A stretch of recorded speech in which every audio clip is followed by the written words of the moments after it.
ಇವ್ರಿಗೆ ಡಯಾಬಿಟಿಕ್ ಬಂದು ಮುಂಚೆ ತುಂಬಾ ಜಾಸ್ತಿ ಇತ್ತು, 9 ಇತ್ತು HbA1c.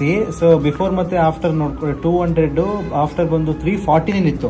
ಅದಾದ್ಮೇಲೆ 1 ತಿಂಗಳು ಇಲ್ಲಿ ಡೇಟ್ ನೋಡ್ಬೋದು ನೀವು. ಅದಾದ್ಮೇಲೆ 1 ತಿಂಗಳು ಇವ್ರು ಬಂದಿರೋದು ಏಪ್ರಿಲ್ ಆದ್ಮೇಲೆ ಮೇ. ಸೊ ಅದ್ರಲ್ಲಿ ಬಂದ್ಮೇಲೆ ಅವ್ರಿಗೆ 1 ತಿಂಗಳಲ್ಲಿ ಆಲ್ಮೋಸ್ಟ್ ಇಷ್ಟು ಕಡಿಮೆ ಆಗ್ಬಿಟ್ಟಿದೆ ಶುಗರ್, ಆಲ್ಮೋಸ್ಟ್ ನಾರ್ಮಲ್. ಮತ್ತೆ ಅದಾದ್ಮೇಲೆ ಇವರು ಈ ತಿಂಗಳು ಮಾಡಿಸ್ಕೊಂಡ್ ಬಂದಿದ್ದಾರೆ.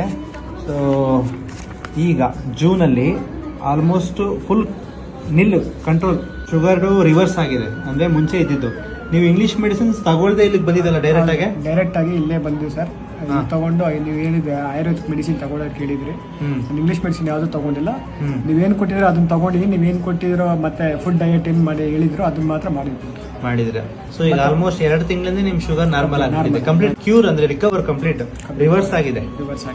ಓಕೆನಾ? ಡಯಾಬಿಟಿಕ್ ರಿವರ್ಸ್ ಮಾಡೋದು ತುಂಬಾ ಕಷ್ಟ, ಆದ್ರೆ ಮಾಡಬಹುದು. ಸರಿಯಾಗಿ ಪಥ್ಯ ಮಾಡಬೇಕು. ಸೊ ಮೆಡಿಸಿನ್ಸ್ ಕರೆಕ್ಟ್ ಆಗಿ ಮಾಡಿದ್ರೆ 100% ಆಗುತ್ತೆ. ಟೆನ್ಷನ್, ಕೋಪ, ಸ್ಟ್ರೆಸ್, ನಿದ್ದೆ, ಇದರಿಂದನೇ ಮನುಷ್ಯನಿಗೆ ಈ ತರ ಪ್ರಾಬ್ಲಮ್ ಬರೋದು. ಆದಷ್ಟು ನಿದ್ದೆ ಚೆನ್ನಾಗಿ ಮಾಡಬೇಕು, ಟೆನ್ಷನ್ ಮಾಡ್ಕೋಬಾರ್ದು, ಕೋಪ ಮಾಡ್ಕೋಬಾರ್ದು. ಸೊ ನೋಡ್ಕೊಳ್ಳಿ. ಸೊ ಆಲ್ಮೋಸ್ಟ್ ಈಗೆಲ್ಲ ನಿಮಗೆ ಕ್ಲಿಯರ್.